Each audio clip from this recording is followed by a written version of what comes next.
जय जगन्नाथ। ओडिशा भगवान जगन्नाथ की पवित्र नगरी है और हिंदुओं के 4 धामों में से ही 2011-12 में तमिलनाडु के वीके पांड्यन नवीन पटनायक के सचिव बने और उसके बाद से इनके और इनके सरकार के मंत्रियों पर ओडिशा के लोगों के द्वारा आरोपों की झड़ी लग गई। 8 मुख्य आरोप हैं। 2015 में भगवान की मूर्ति जिस लकड़ी से बनती है उसका प्रदर्शन वर्जित है, उसके साथ मंत्रियों के फोटो वायरल हुए। कुछ ही दिनों बाद तीनों मूर्तियों के ब्रह्म पदार्थ परिवर्तन, जिसे जो बदलते हैं वह भी नहीं देख सकते, उस समय की कथित फोटो वायरल हुई। 2020 में बीजेडी सरकार ने कोविड के नाम पर हर प्रयास किए कि रथ यात्रा रुक जाए, जिसे केंद्र सरकार और हमारे जैसे लोगों के दबाव के कारण होने देना पड़ा। हाल ही में इसी सरकार ने भगवान को समर्पित हजारों एकड़ भूमि को लेकर विवाद कर दिया, जिससे जगन्नाथ जी के दैनिक परंपरा निर्वहन पर प्रभाव पड़ा। 17 पुरातन मठों का ध्वस्तीकरण किया गया, जिसे बचाकर भी सौंदर्यीकरण का कार्य किया जा सकता। कार्तिक मास में श्रद्धालुओं की संख्या जब अधिक होती है तब 3 द्वार बंद कर केवल एक को ही खोला गया। मंदिर के पास के मूत्रालय के उद्घाटन हेतु नवीन बाबू की सरकार भगवान की मूर्तियों को लेकर प्रदेश में चावल मांग रही थी और बाद में अरबा की जगह उष्णा चावल का प्रसाद चढ़ा दिया गया। यह सब जैसे कि कम पड़ गए हो, इस सरकार के समय में रत्न भंडार की चाबी पहले गुम बताए गए, फिर डुप्लीकेट मिली। 2018 में एक कमरा खोला गया तो उसकी रिपोर्ट आज तक नहीं आई है। यह वही रत्न भंडार है जिसमें ओडिशा के हर राजा ने विजय के बाद सारे रत्न भगवान को समर्पित किए थे और अंग्रेजों ने भी जिसका रिकॉर्ड रखा। आज ओडिशा पूछ रहा है कि पांड्यन के आने के बाद से ऐसे पाप कैसे हुए और कोई उसे दंडित क्यों नहीं कर रहा है। नमस्कार दोस्तों, आज हम चर्चा करने जा रहे हैं एक ब्यूरोक्रेट टर्न पॉलिटिशियन के बारे में। ऐसा नहीं है कि ये पहला इंस्टेंस है कि कोई बाबू पहले था, आईएएस ऑफिसर था या कोई जज था और वो राजनीति में आया है, परंतु इस व्यक्ति के राजनीति में आने के कारण उसके पीछे के जो कुछ कर्म रहे हैं, जिसके कारण वहाँ की जनता ने इसके ऊपर 8-9 बार, मतलब मिनिमम मैं बता रहा हूँ कि जगन्नाथ मंदिर के मैनेजमेंट को लेकर के कई बार आरोप लगाए हैं ओडिशा की जनता ने। मैं बात कर रहा हूँ वीके पांड्यन की, जो 2011-12 में नवीन पटनायक जो मुख्यमंत्री थे उनके सचिव बनते हैं और उसके बाद उनके प्रभाव का लघुवृत्त जो है व्यापकता पाते पाते इतना विशाल हो जाता है कि he starts to exert influence on multiple things in the state. Administration पे, कैबिनेट में, ये सब पे उनका जो प्रभाव देखा जाता रहा है। और नवीन बाबू से अधिक, वस्तुतः पिछले बार के चुनाव में भी नवीन बाबू से अधिक जो है वीके पांड्यन जो है वो मैनेज करते हुए दिख रहे थे। उनको आपने जगह जगह पे नवीन पटनायक के प्रतिनिधि के तौर पे देखा होगा कि वो ऑलरेडी एक मतलब बाबू थे, आईएएस ऑफिसर थे और उसके बाद उनको कैबिनेट मिनिस्टर का भी दर्जा बाद में दिया गया। और उस बीच में उन्होंने एक ब्यूरोक्रेट रहते हुए पॉलिटिक्स में मतलब जैसी रुचि नहीं दिखानी चाहिए, क्योंकि ये दोनों अलग अलग क्षेत्र होते हैं, वो अत्यधिक रुचि दिखाते गए। अब इसके बाद जो हुआ वो इनके पूरे करियर पे मुझे लगता है कि कलंक की तरह या धब्बे की तरह देखा जाता है, क्योंकि अंततः वो फॉर्मल पॉलिटिक्स में आ ही गए।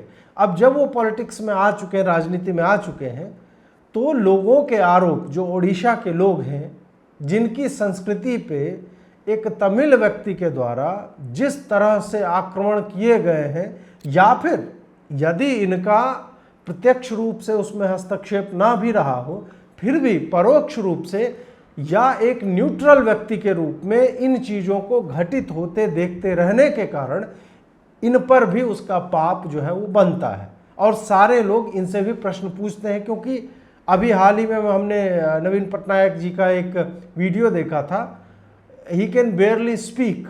वो मुझे लगता है अस्वस्थ है या फिर आयु उनकी अधिक हो गई है, इस कारण से वो उस स्थिति में नहीं है। उनके जो तेवर पहले हुआ करते थे अब नहीं है, और उनको एक तरह से, या उन्होंने स्वयं ही वीके पांड्यन जो है उनको अपना पूरा का पूरा आप कह सकते हैं कि साम्राज्य या पॉलिटिकल पार्टी जो है उनके हाथ में दे दिया है और वही अभी सब कुछ संचालित करते हुए दिखते हैं। अब मैं बात करूंगा कि ओडिशा की जनता के द्वारा 8 आरोप जो इनके ऊपर पिछले 12 वर्षों में लगे हैं, उनमें एक एक आरोपों पे हम चर्चा करेंगे। और चूंकि समय की कमी है, इस कारण मैं बहुत अधिक डिटेल में नहीं जाऊंगा, केवल मैं बताऊंगा कि हुआ क्या था और क्यों हुआ था और लोग क्या पूछ रहे हैं। पहला आरोप है 2015 का, जब नव कलेवर मत हैं कवर को। और कवर क्या है? भगवान जगन्नाथ के संदर्भ में बलभद्र और सुभद्रा जी के संदर्भ में उनकी मूर्तियां जो काष्ठ की लकड़ी की बनती हैं। जिन्हें नहीं पता है उन्हें बता दूं कि उनकी मूर्तियां जो होती हैं वो एक विशेष प्रकार के वृक्ष की लकड़ियों से बनती है और उस वृक्ष को बहुत लंबे समय से देखा जाता है, उस पर कोई पक्षी जो है बीट ना करे, बैठे नहीं, इस तरह से देख रेख की जाती है और उस पवित्र लकड़ी को कहीं पे भी उसका प्रदर्शन नहीं किया जाता है, वो लाया जाता है और जो भी मूर्तिकार होते हैं वो मूर्तियां गढ़ते हैं। 2015 में उड़ीसा के सरकार के कुछ मंत्रियों ने और कुछ पुलिसकर्मियों के ऊपर ये आरोप लगा कि वो उन्हीं लकड़ियों के साथ वहाँ बैठ करके और उसके साथ फ़ोटो खिंचवाते पाए गए और उनकी वही फ़ोटो जो है वायरल भी हुई, ऐसा आरोप लगा है। कहीं कहीं यह भी कहा गया कि वो लोग उन लकड़ियों के ऊपर बैठे हुए भी थे। यह मैं सत्यापन नहीं कर पाया कि क्या वस्तुतः वो बैठे हुए थे या नहीं, परंतु लकड़ियों के साथ इन लोगों के बैठे जाने के फ़ोटो वायरल हुए हैं। अब क्या हुआ कि इसके कुछ ही दिन के पश्चात लकड़ियाँ जो हैं जिससे मूर्ति बनती है वो हर 12 वर्ष में बदली जाती है और मूर्तियों के भीतर एक ब्रह्म पदार्थ माना जाता है कि होता है जो वस्तुतः एक कहानी के अनुसार, क्योंकि भगवान कृष्ण का उनकी मृत्यु के बाद जो है उनका हृदय जो है वो जला नहीं था अंत्येष्टि के बाद और वो तैरते तैरते तैरते तैरते इधर एक लकड़ी में वो लग करके और जगन्नाथपुरी जो ये बीच है वहाँ पे किसी को मिला था और उसके बाद उसी लकड़ी से भगवान जगन्नाथ की मूर्ति जो है, पहली मूर्ति जो है गढ़ी जाती है, ये कहा जाता है। या फिर जो मूर्ति गढ़ी गई उसी में उनके हृदय को या ब्रह्म पदार्थ कहते हैं उसको स्थापित किया। किंवदंतियाँ यही है। अब क्या हुआ कि जब ये मूर्ति भगवान जगन्नाथ के भीतर एक ब्रह्म पदार्थ था और बाकी जो 2 मूर्तियाँ थी उनमें उस प्रकार का आकर्षण नहीं हुआ करता था, ऐसा लोग कहते थे।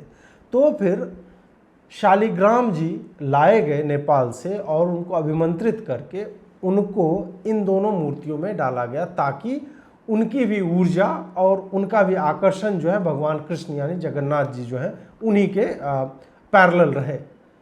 अब क्या हुआ कि हर 12 वर्ष में लकड़ी जब आप कह सकते हैं कि सड़ना जिसका आरंभ हो जाता है या फिर एहतियात के तौर पे हर 12 वर्ष पे नई मूर्तियां बनाई जाती हैं। इन नई मूर्तियों के जो ब्रह्म पदार्थ होते हैं और जो बाकी जो शालिग्राम भगवान है जो स्थापित है उसमें, उन तीनों को पुरानी लकड़ियों से नई मूर्तियों में, पुरानी मूर्तियों से नई मूर्तियों में डालने की एक परंपरा है और उसे कहा जाता है कि मंदिर के भीतर आंख पर पट्टी बांधकर अंधेरे कमरे में जो भी पुजारी होते हैं या सेवायत होते हैं वो लोग जो है इसकी पुनर्स्थापना करते हैं, इधर से लेकर के और दूसरी मूर्तियों में, नई मूर्तियों में स्थापित करते हैं, मंत्रोच्चारण होता है ये सब। जब स्वयं जो ये कर रहा होता है उसको भी वह कार्य देखना वर्जित होता है। ऐसे में वीके पांडियन और उड़ीसा सरकार जो है उनके होते हुए एक वीडियो या फोटो जो है ये सब वायरल हुआ था इंटरनेट पे कि वो ब्रह्म पदार्थ जब परिवर्तित हो रहा है, स्थानांतरित हो रहा है, एक मूर्ति से दूसरे में जा रहा है, तो उस समय की किसी ने वीडियो बना करके वायरल की। तो किसको वहाँ तक का एक्सेस प्राप्त था और यदि यह वायरल हुई है जो कहा जाता है कथित तौर पे, तो क्या उसकी जांच हुई, उसमें कुछ निकल के आया। इससे उड़ीसा की जनता, मैं तो गया हूँ, मैंने 2020 में उड़ीसा के जो टेम्पल डिमोलिशन है, जो हम मठ डिमोलिशन है, उसके ऊपर तो मेरी ग्राउंड रिपोर्ट भी है लंबी। तो यदि आप वो जा कर के देखेंगे डू पॉलिटिक्स पर, मैं लिंक डाल दूँगा, तो उसमें मैं जहाँ जहाँ गया और जिन जिन एक्सपर्ट से मिला हूँ सब ने घोर आपत्ति जताई कि इस तरह के दुष्कृत्य भी भगवान जगन्नाथ की नगरी में हो रहे हैं। तीसरा आरोप जो है वो है कोविड में रथ यात्रा रुकवाने का। 2020 का समय मुझे याद है और मुझे एक उड़ीसा के व्यक्ति थे जो बाद में हमारे मित्र हो गए, उन्होंने कहीं से नंबर लेके कॉल करना आरंभ किया कि इस बार जगन्नाथ यात्रा नहीं हो रही है, आप ही कुछ कर सकते हो। मैं इस वक्त ऑफ इंडिया में था और मेरी उस तरह से, आप कहिए कि उस तरह से पहुंच नहीं थी कि मैं एक्चुअल में ये जो क्लेम कर रहे हैं उसको किसी परिणाम तक ले जा पाता। ये जो बोल रहे हैं कि नहीं अजीत जी, आप अगर एक वीडियो बना दोगे, आप इस पे बात करोगे तो बहुत सारे लोग जुड़ेंगे और फिर दबाव बनेगा और रथ यात्रा जो है होगी। रथ यात्रा को रोकने के पीछे नवीन बाबू की सरकार ने कहा कि हमारे पास जो है मतलब वेयर विदॉल्स नहीं है, हम जो है अक्षम है, हम नहीं करवा सकते हैं रथ यात्रा। और रथ यात्रा का है कि एक बार रुक गई तो 12 वर्ष जो है फिर नहीं हो सकती। वो रथ यात्रा जो पहचान है पूरी की, और वो रथ यात्रा जो केवल तभी रुकी है जब मुसलमान आक्रांताओं ने कुछ कांड किए थे, या इस तरह के एकदम ही जब विकट परिस्थिति थी तभी रुकी है, नहीं तो महामारी, रोग, चक्रवात, फलाना डिमका कुछ भी हो गया वो रुकता नहीं था। तो ऐसे में उड़ीसा सरकार को चाहिए था कि आप इनेबल तो कर ही सकते हो, आप बोल दो कि भाई 2 लाख लोग नहीं जाएंगे, 500 लोग ही जाएंगे, जितने मतलब खींच सकते हैं उतने, उस तरह की अवधारणा।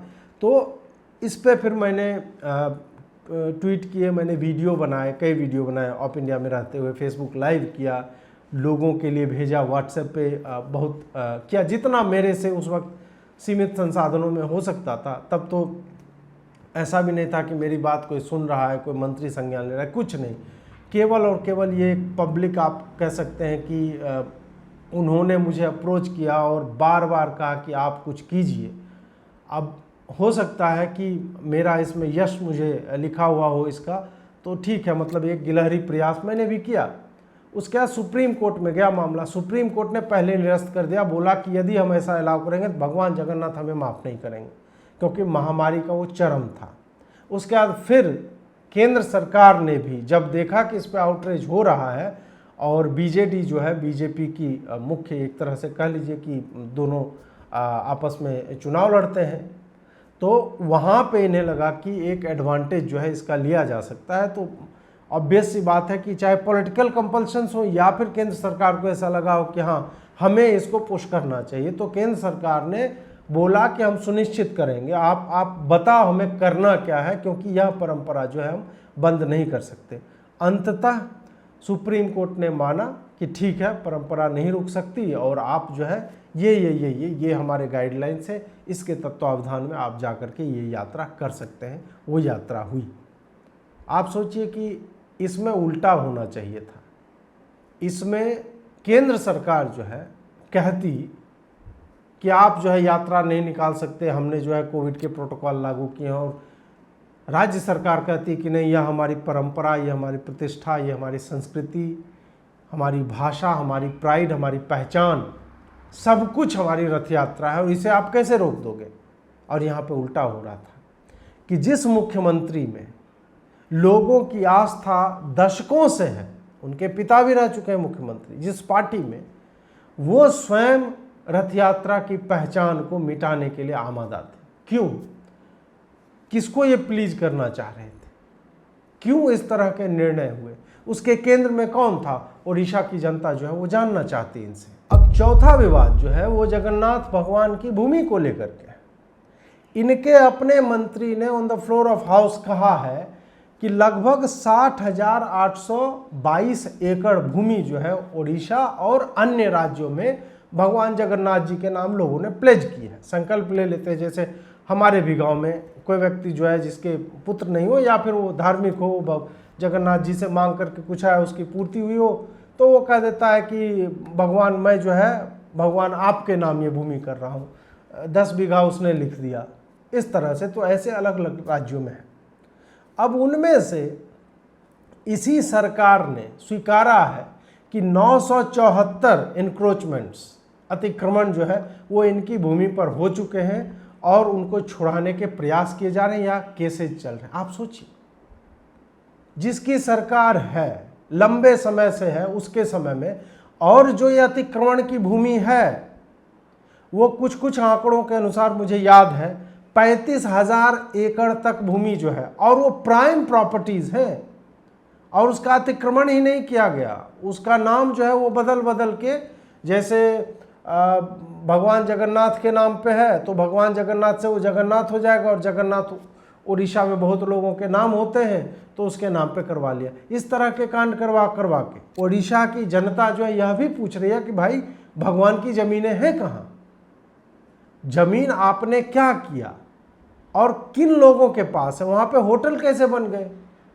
यह भी है। पुरी के जो प्राइम, मैं अभी भी बता रहा हूँ कि वहाँ जो सबसे कॉस्टलीस्ट जो भी क्षेत्र हैं वहाँ ज़मीनें हैं भगवान जी के नाम पे, और वो सारे जो अतिक्रमण हो चुके हैं, वहाँ पे कोई मॉल मतलब कुछ शॉपिंग कॉम्प्लेक्स खुल गया तो कोई होटल खुला हुआ है, कहाँ पे है बहुत भूमि के बारे में तो पता भी नहीं इन लोगों को।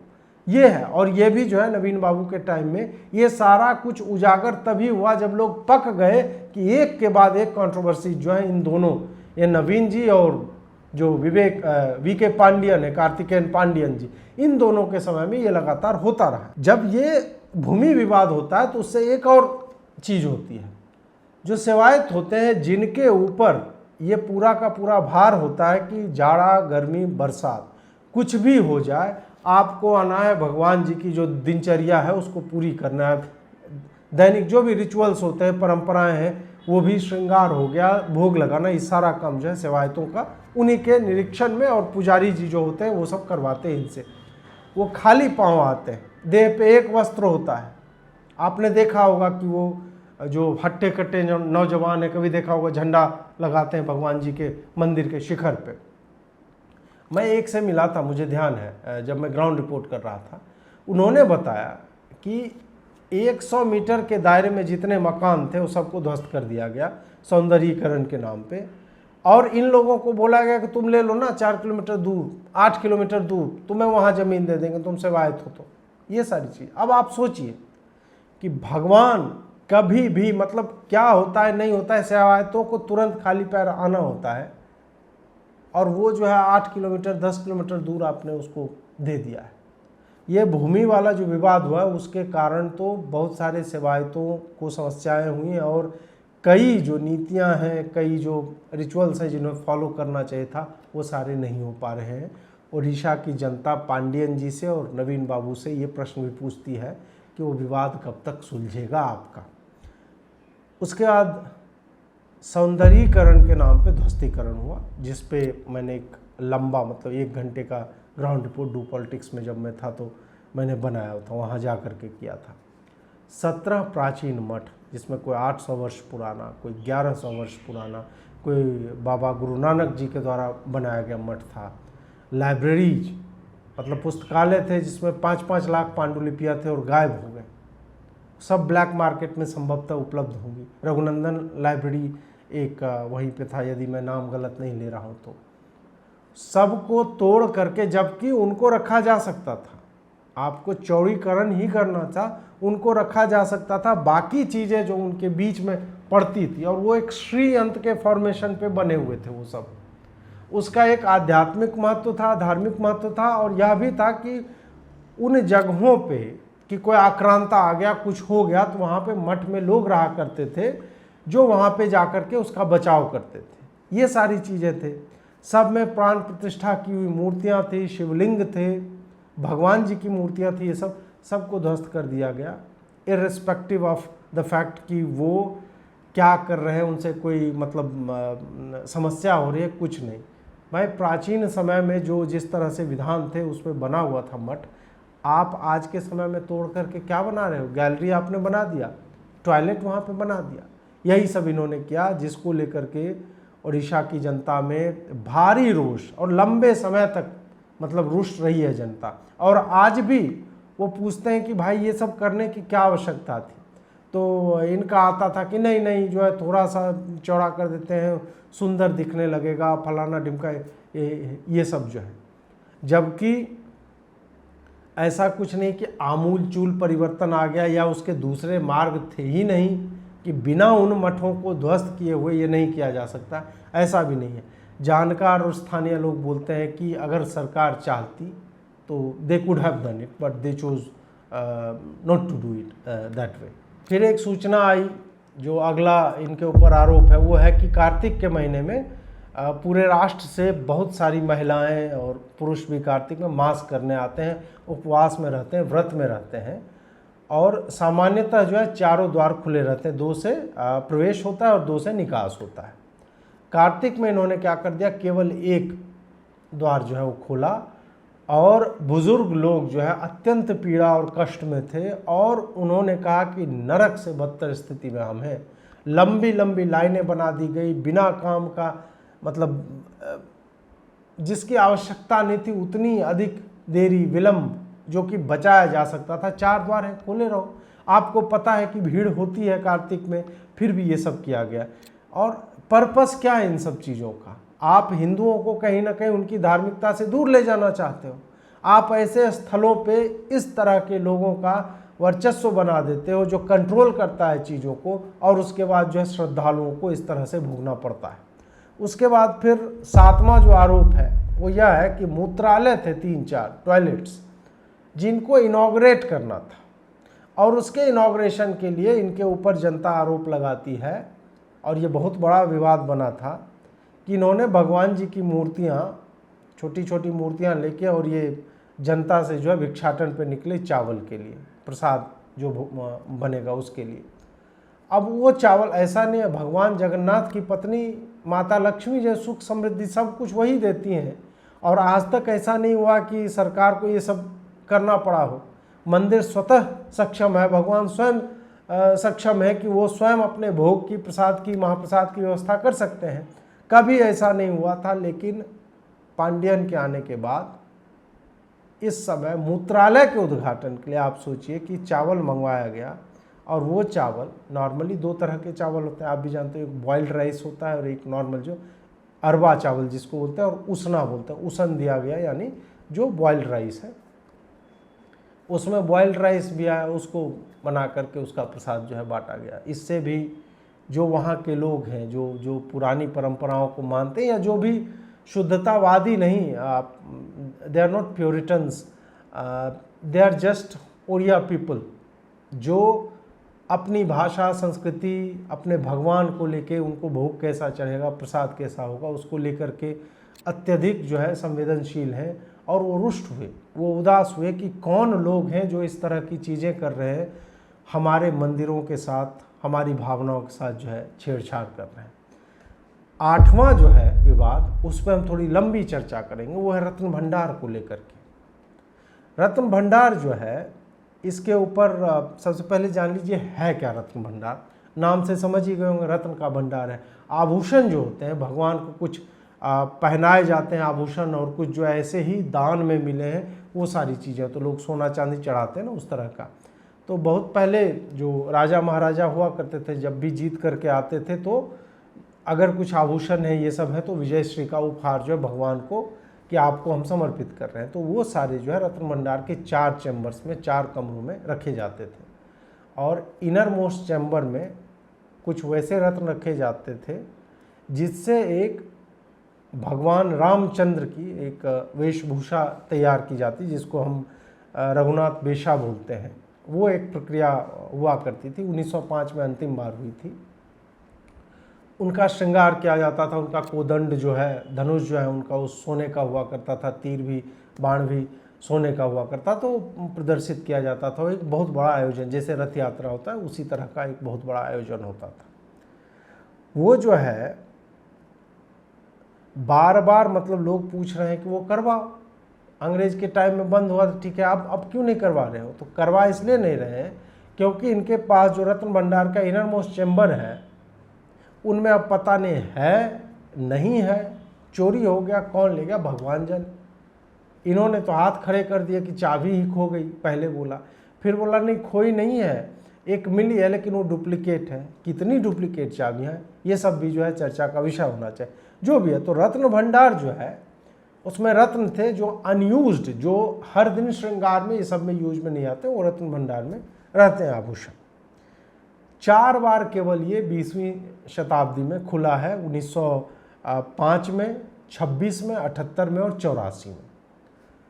चारों बार खुला है। और 78 में तो एक लंबा चौड़ा जो है वो सर्वेक्षण भी किया गया, जिसमें 149 किलो स्वर्ण के आभूषण थे और 258 किलो चांदी के आभूषण थे। और ये रत्न जड़ित थे, ये सामान्य आभूषण नहीं थे, उसमें मणि माणिक के तरह तरह के रत्न थे। तो उनका वैल्यू जो है आप सोच लीजिए कितना हो सकता है। वैल्यूएशन हालांकि किया नहीं गया, केवल वजन किया गया। तो बाद में और भी 14 स्वर्ण आभूषण और भी थे जिनको बाद में जोड़ा गया था। तो ये है, तो ऐसा नहीं है कि वहाँ पे कुछ था नहीं। और अंग्रेज़ों ने भी इसका ऑडिट किया था। उन्होंने जब देखा कि इतने आभूषण हैं तो इसका ऑडिट होना चाहिए, इसकी रिकॉर्डिंग जो है वो की जानी चाहिए, कितना क्या है। अंग्रेज़ों ने किया था। उसके बाद फिर 2018 में, मतलब हाल की बात मैं बता रहा हूँ, 16 सदस्यीय दल था जो हाईकोर्ट के कहने पे खोला गया चैम्बर को, रत्न भंडार को, और बोला गया कि देखो आखिर उसमें है क्या। आयरन ग्रिल से प्रोटेक्टेड था, बोला कि चाबी ही खो गई, टॉर्च वॉर्च मार के लोगों ने देखा, वहाँ कुछ नहीं मिला, सब बाहर आ गए। उसकी रिपोर्ट आज तक जो है सार्वजनिक नहीं की गई है।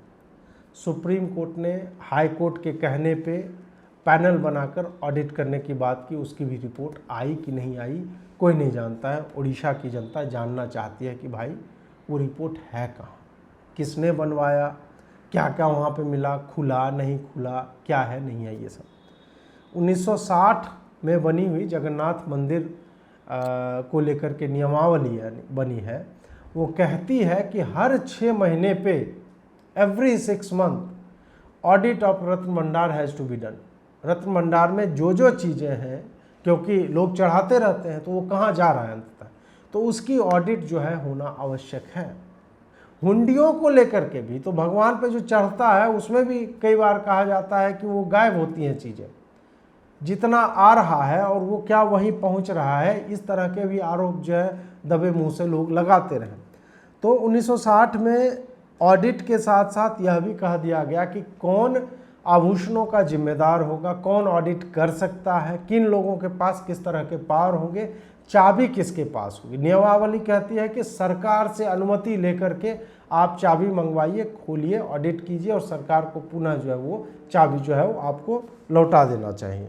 अब 12वीं शताब्दी से वो चलता आ रहा था, कुछ मतलब आप कह सकते हैं कुछ परंपराएं चलती आ रही थी, और मंदिर नियमावली के भी अनुसार वैसे आभूषण जो प्रयोग में नहीं आते, मतलब जिनका श्रृंगार में प्रयोग नहीं होता है, उनको जो है 2 तालों के साथ एक बक्से में बंद करके रखा जाता है। एक चैम्बर है उसमें, रत्न भंडार में रख दिया जाता है, और सरकार के ही परमिशन से वो ताले खुल सकते हैं, और पुनः बंद करके उसका प्रयोग यदि करना है करके आपको फिर से सरकार को चाबी जो है लौटानी होती थी। ये सारा कुछ मतलब ऐसा नहीं है कि परंपरा से ही चल रहा है, नहीं, गवर्नमेंट के संज्ञान में था, रूल्स फॉर्म हुए थे, ऑडिट की बातें हुई थी। ऑडिट लास्ट बार 84 में हुआ भी था, लेकिन उसके बाद से जो भी सरकारें वहाँ पे रही, चाहे कांग्रेस हो, बीजेडी हो, उन सरकारों ने इसके ऑडिट के बारे में कुछ भी नहीं किया, और अब हाथ खड़े कर दिए कि भाई चाबी खो गई। तो ये सारा कुछ जो है चाबी को लेकर के, तो अंत में लोग पूछते हैं कि भाई चाबी गई कहाँ।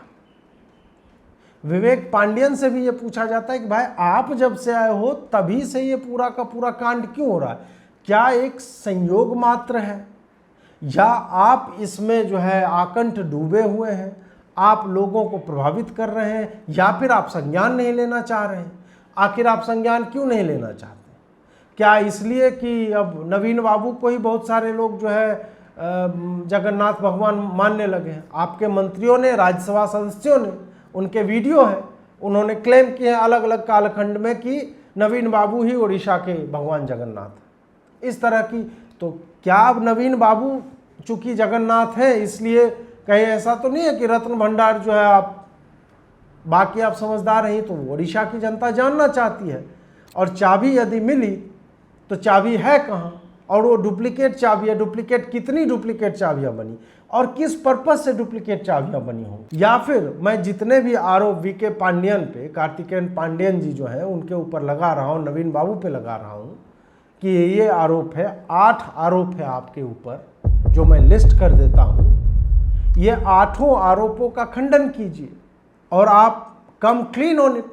अभी तो चुनाव का भी समय, आप रैली से एड्रेस कर सकते हैं कि भाई रत्न भंडार की चाबी है कहाँ, डुप्लीकेट चाबी किसने बनवाई, क्यों बनाई। आपके संज्ञान में था तो आपने कोई कमेटी बनाई, आपने खोजने की, जानने की चेष्टा की कि भाई कौन है ये लोग, किन्होंने चुराया है, ये सारी चीज़ें। तो ये सारे कुछ प्रश्न हैं जो मुझे लगता है कि ये सब आप ये कह के नहीं बच सकते कि रघुनाथ वेशा करेंगे तो भीड़ बढ़ जाएगी। भाई भीड़ बढ़ जाएगी, भगवान देखेंगे। क्राउड मैनेजमेंट आज तक जो शहर, जो राज्य, जो प्रशासन भगवान जगन्नाथ की रथ यात्रा, इतनी विशाल रथ यात्रा लाखों लोगों के साथ निकालता है, मुझे नहीं लगता कि they will not be able to handle Raghunath वेशम। वो करना चाहिए, 1905 में हुआ था यार। अब हम स्वतंत्र राष्ट्र हैं, हमें देखना है। उधर देखे रामचंद्र जी को, उधर रामलला की मूर्ति 500 सालों के बाद बनी कि नहीं भाई, स्थापना हुई कि नहीं, मंदिर बना कि नहीं। तो आज आपको क्या रोक रहा है?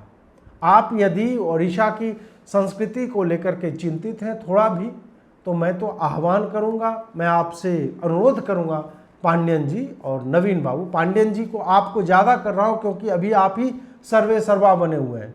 मतलब एक तरह से तो आप स्वयं को ही जगन्नाथ भगवान मान करके चल रहे होंगे। बीच में आपने एक और कांड किया था, जो बीफ वाले रेस्टोरेंट को प्रमोट कर रहे, संभवतः खाती भी है, उसको बुला करके आपने पूरा एक्सेस दिया था।